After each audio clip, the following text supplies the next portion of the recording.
A missão do mapa é minha visão de vida, sabe? A missão do mapa é que toda criança, jovem, todo brasileiro, brasileira tenha uma educação de qualidade aonde for que você esteja, em qual período da sua vida. Isso é algo que a gente não conseguiu fazer ainda. A gente está muito longe disso.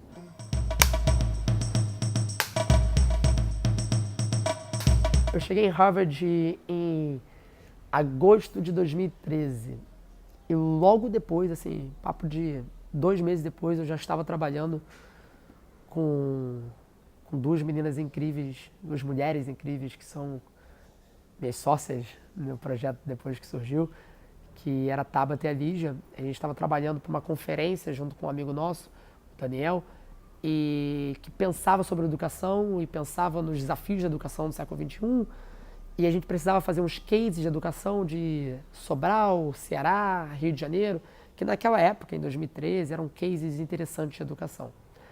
E a gente começou a estudar bastante sobre isso, então um bando de moleques, 3 jovens fazendo isso, e a gente amou aquela experiência.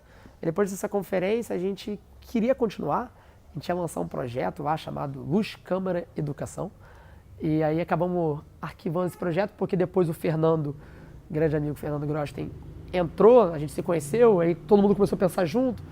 A gente falou o seguinte, vamos fazer um projeto para jovens, um serviço ou produto. Mas antes disso, isso nós 5 e outras pessoas que já estavam orbitando também do projeto, antes disso vamos conversar com quem sabe, vamos conversar com especialistas, vamos conversar com ex-ministros da educação, ex-secretários, representantes de fundações, empresários que gostam da causa, professores sindicalistas, com a academia. Então vamos falar com 10 pessoas. Vamos falar com 15 pessoas, vamos falar com 50 pessoas. Falamos com 104 pessoas. E esse documento interno de orientação acabou virando o Manifesto Mapa do Buraco, lançado no dia 15 de agosto de 2014, na UFRJ, onde a gente apontou os principais buracos e desafios da educação brasileira e apontamos também possíveis soluções para os mesmos, baseado em experiências tupiniquins. Então, baseado em experiências de Sobral, no Ceará, Foz do Iguaçu, no Paraná, São José dos Campos, o Rio de Janeiro em certos níveis. Então, assim, foi algo bem interessante e foi um boom. Quando a gente lançou o Manifesto Mapa do Buraco, em 3 dias a gente estava em diversos jornais, na televisão, porque havia essa demanda de se falar sobre educação com uma perspectiva muito, sabe, vamos falar direto, assim, não criticando o debate, assim, criticando o debate que estava tendo em 2014, debate extremamente raso, superficial. O pessoal estava discutindo, parecia que a educação só era pró-uni e fiéis. Programas que tinham sua importância, mas, pô, você está num país, 40 milhões de jovens que estão do jardim de infância até o segundo ano do ensino médio. Desses 40 milhões, você tem 84% na educação pública, e você só discute isso, você tem alguma incoerência, né? Então, assim, a educação que deveria ser a grande promotora de igualdades é realmente a fonte de desigualdade em diversos meios, né? E a gente começou a discutir, jogar na cara, realmente pensar sobre isso, assim, de forma respeitosa, de forma pragmática. E falou assim, o que você pensa, candidato? E entregamos o manifesto para os candidatos a presidente na época. Tivemos umas respostas bem interessantes. Organizamos o único debate entre os possíveis ministros da educação das 2 campanhas que foram para o segundo turno. E ali tivemos o comprometimento de que, independente de quem ganhasse, a educação seria a pauta central do governo eleito. Na teoria foi isso que aconteceu. Dia 1º de janeiro de 2015, o novo lema do Brasil é Brasil Pátria Educadora. Como todos nós sabemos, na prática, o que a gente menos foi uma pátria educadora, nesses últimos 3 anos, por diversos fatores e o que for. Então o mapa surge nesse contexto. Em 2015 a gente transforma o mapa em movimento, e aí tinha outras pessoas, o Gabriel Dolabella também com a gente, nós 6 cofundadores, lançamos o mapa como movimento, e aí, fazendo um pulo bem grande para a atualidade, hoje o mapa é um movimento de jovens, temos mais de 130 jovens espalhados em todos os estados brasileiros, através do nosso programa de embaixadores. Nós atuamos em diferentes projetos e áreas, mas 2 grandes vertentes. A primeira vertente de promoção do debate sobre a educação, principalmente em períodos eleitorais. Fizemos em 2014, fizemos em 2016 com o Mapa das Eleições, um desafio de vídeos nosso, que foi divulgado na Globo News, passou em diversos lugares por aí. Em 2018 vamos vir com uma carga maior, super animado para isso. Então a gente promove os debates, a gente fiscaliza aqueles que foram eleitos, tanto no legislativo, tanto no executivo, Então, no Executivo, a gente fez um piloto com Rio, Salvador e São Paulo, onde a gente está fiscalizando. A gente vai lançar agora o Observatório da Educação, com as promessas dos prefeitos eleitos. E a gente é muito presente em Brasília, nas comissões de educação. Porque, infelizmente, faltava e falta ainda organizações que representem a voz do jovem na educação. E aí vem a questão do protagonismo jovem. Vem a questão de você chamar esse jovem e botar na mesa. Assim, ó, o que você pensa? Porque assim, a gente ouve no Brasil especialistas, ouve representante de fundação, ouve professor, que poderia ouvir mais o professor, mas ouve professor, ouve várias pessoas que são muito importantes, mas ninguém ouve o aluno. Ninguém pega o aluno e fala assim, o que você pensa? E é claro que eu não estou falando isso do aluno de alfabetização. Eu estou falando do secundarista, eu estou falando já talvez ali do cara que já está no 8º, 9º ano. Eu não quero dizer que o que o aluno pensa vai virar política pública.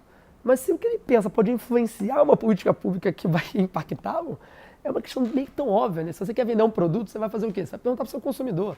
Eu não estou falando que educação aqui, de certa nenhuma forma, a aluno é que vende. Forma alguma. Mas estou dizendo assim, vamos botar essa pessoa na mesa, certo? Vamos trazer esse aluno. Foi isso que o MAPA faz e é isso que o MAPA busca fazer. Fizemos a maior pesquisa sobre educação no Brasil, perguntando o que o jovem pensa da educação. Pesquisa MAPA Educação, lançamos a partir dela o manifesto Voz do Jovem. A gente falava no MAPA que a gente gostava de dar a voz ao jovem. A gente não dá a voz ao jovem, a gente escuta a voz do jovem e a gente alavanca a voz do jovem, porque essa voz, ela está lá, só que ela é reprimida, ela está lá, ela existe. Então, o MAPA funciona dessa forma. A gente também tem um lado muito importante de capacitação, ou seja, de empoderamento, onde a gente tem conferências, a gente tem formação, diversas pessoas, ou seja, criar uma rede do bem de empreendedores em educação, de futuros formadores de políticas públicas em educação, de futuros professores. Ser professor é importante, é muito bom. Então, ter toda essa rede de educação onde o MAPA atua. E aí, qualquer dúvida, a gente está lá, facebook.com/mapaeducação, nosso site e tudo mais, vem somar com a gente. E o MAPA, ele passa a atuar, é difícil falar de quem o MAPA impacta, né? Porque a gente não atua numa escola, a gente não atua num município, nossa atuação é muito na mobilização e é muito no advocacy, né? Que se fala, ou seja, você levantar o tema e discutir esse tema. Mas talvez o que a gente faz impacte centenas de milhares, sabe? Pensando na política pública que a gente ajudou.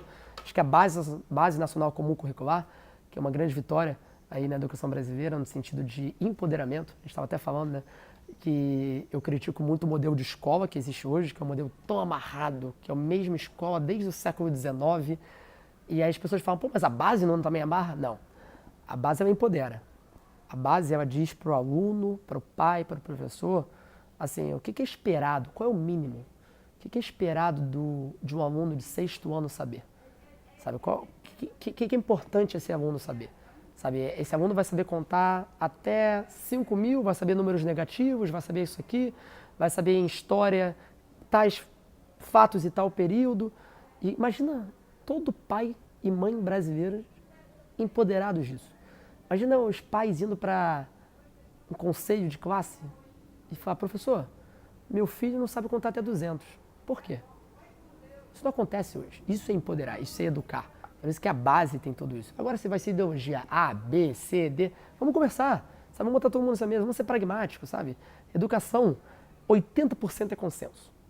O problema é que 20% é tão ideologicamente forte e controvérsio porque existem realmente correntes diferentes que impede que os outros 80% andem. Então é o seguinte, vamos falar o seguinte, ó. É consenso que o professor precisa estar bem capacitado, precisa estar na sala de aula? É consenso que a infraestrutura escolar da escola é importante, que uma escola limpa, sabe? Teoria das janelas quebradas, sabe? Que não é importante ter uma escola limpa. É consenso que os pais precisam estar na escola, participando da educação dos filhos. É consenso que não tem que ter tráfico de drogas dentro da escola. É consenso que não tem que ter armas dentro da escola. É consenso.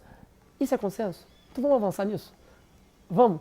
E a gente discute depois se vai ensinar na história e tal, que são pautas importantes, não estou de forma alguma aqui diminuindo essas lutas, sabe? É uma questão muito de empoderamento, uma questão muito de buscar as pautas que as pessoas defendem, mas o que é consenso, vamos avançar. Porque todo dia tem milhões de crianças sendo prejudicadas no modelo atual.